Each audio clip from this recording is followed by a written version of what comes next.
Alright, Shalom. First of all, I just want to start this lesson off by giving all the praise, honor, and glory unto Yahweh, Ba'ashem Yahweh Shai, Ba'ashem Rakakwadash. Double honors to the apostles and elders of Great Millstone. Honors to all the brothers who are fervently pushing the word in sincerity and in faith. Shalom to all the sincere believers. Now, this lesson is going to be based on this magnitude 7.8 earthquake that shook Russia's Far East Kamchatka region. So through the Spirit, I'm going to read this article, get some precepts, and Lord's will, you're edified. It says a powerful 7.8 magnitude earthquake has struck near the east coast of Russia's Kamchatka region, the U.S. Geological Survey said. There were no immediate reports of damage. The quake's epicenter was 127 kilometers east of Petropavlovsk, Kamchatsky, and it struck at 6:58 a.m. Friday local time, according to the USGS. It had a depth of 19.5 kilometers. The Pacific Tsunami Warning System briefly issued a tsunami threat, but later lifted it. The initial quake was followed by a series of aftershocks of up to magnitude 5.8. The remote Kamchatka region has been hit by a series of powerful earthquakes, including quakes of magnitude 7.4 last week and another one in July. Yeah, so the Lord is definitely sending out more earthquakes.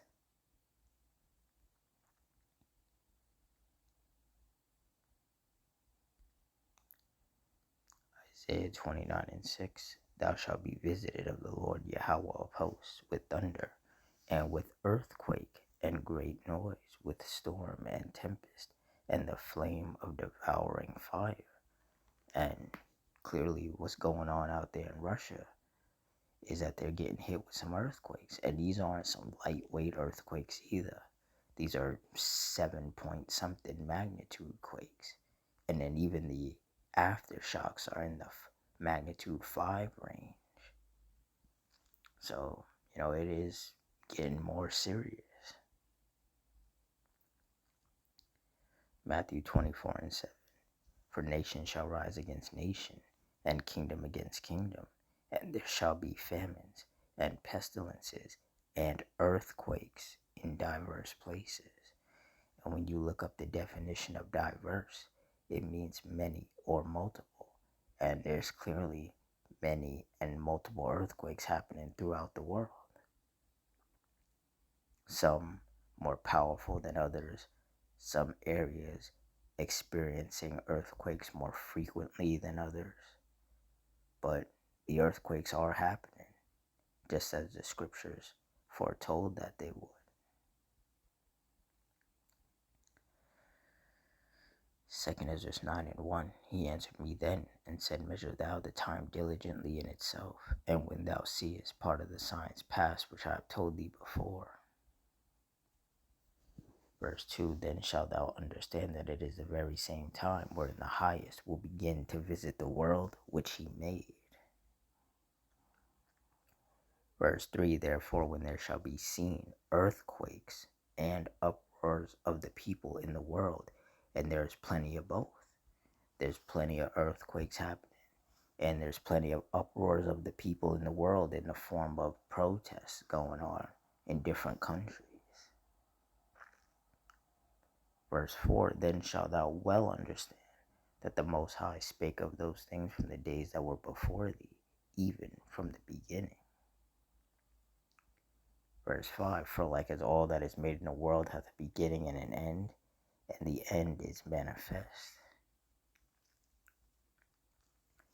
Verse 6, Even so the times also of the Highest have plain beginnings in wonder, and powerful works, and endings in effects and signs. And the earthquakes, the storms and tempests, the fires, the volcano eruptions, all the signs in the skies, the new moons, the blood moons, the solstices,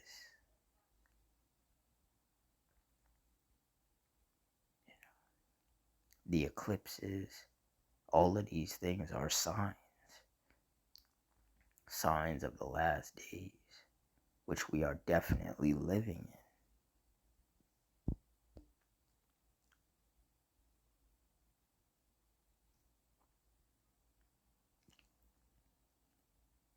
2 Timothy 3:1, this know also that in the last days perilous times shall come. And that's right. Dangerous times. Hazardous, unsafe, savage, hard to bear times. There's a lot more violence happening, shootings and stabbings happening. There's a lot more fires and earthquakes and storms and tempests happening. There's a lot more political and racial tension happening. So we are without a doubt living in some very dangerous times. And that's why those of us of the hopeful elect have to continue to fear the Lord and also stay prayed up, because things are about to get very hectic and chaotic and violent in this world, more so than they already are.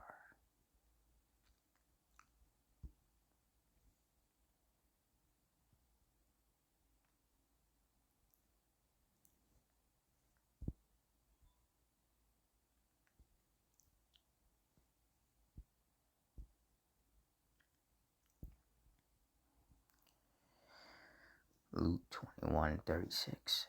Watch ye therefore and pray always, that ye may be accounted worthy to escape all these things that shall come to pass, and to stand before the Son of Man. And that's what those of us of the hopeful elect should be doing. Watching the news, paying attention to what's going on, and praying that the Heavenly Father, through His only begotten Son, keeps that hedge of protection over us and our loved ones. Because we definitely need it. Times are becoming more perilous. And having the Lord's hedge of protection over us and His angels encamped around about those of us who fear Him is our best bet of surviving what's about to happen. Because carnal weaponry is not going to save you.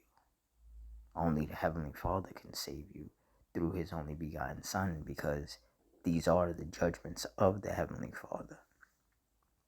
So all of these people who are running around thinking that when things do hit the fan, they think that, just because they have a lot of guns, that they're going to be able to handle what's going to happen. That's not how that's going to play out.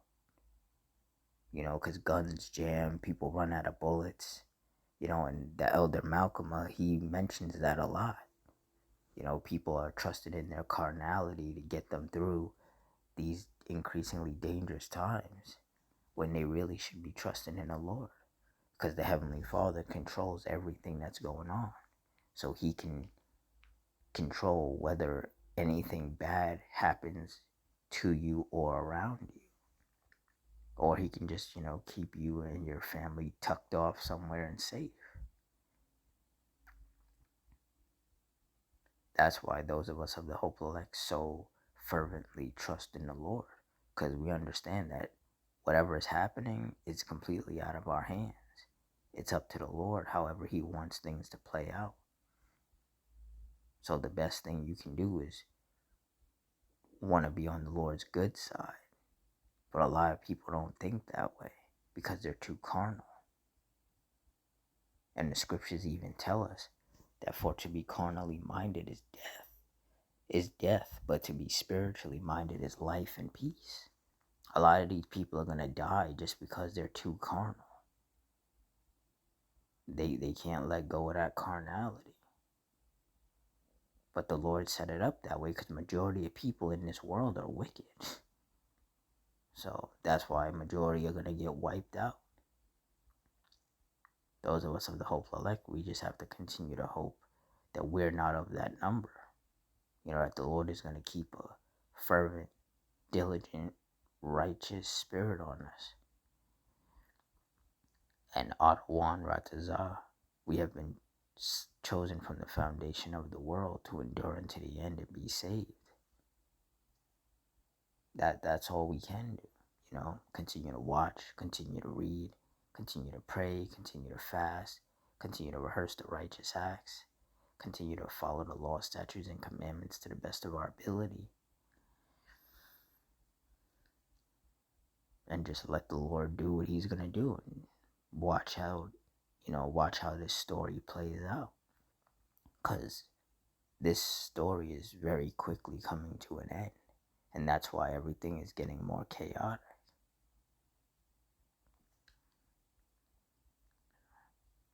But with that, I'm going to wrap it up here. In closing, I want to give all the praise, honor, and glory unto Yahweh, Bahashim, Yahweh Shai, Bahashim Rakakudash, the Wadi Yahweh Bahashim Yahweh Shai, for putting the spirit on me to do this lesson. Double honors to the apostles and elders of Great Millstone. Honors to all the brothers who are firmly pushing the word in sincerity and in faith, and shalom to all the sincere believers. Hope you all stay strong, stay safe, stay fervent, stay circumspect, stay prayed up, and Adawan Ratazah. Till next time, shalom.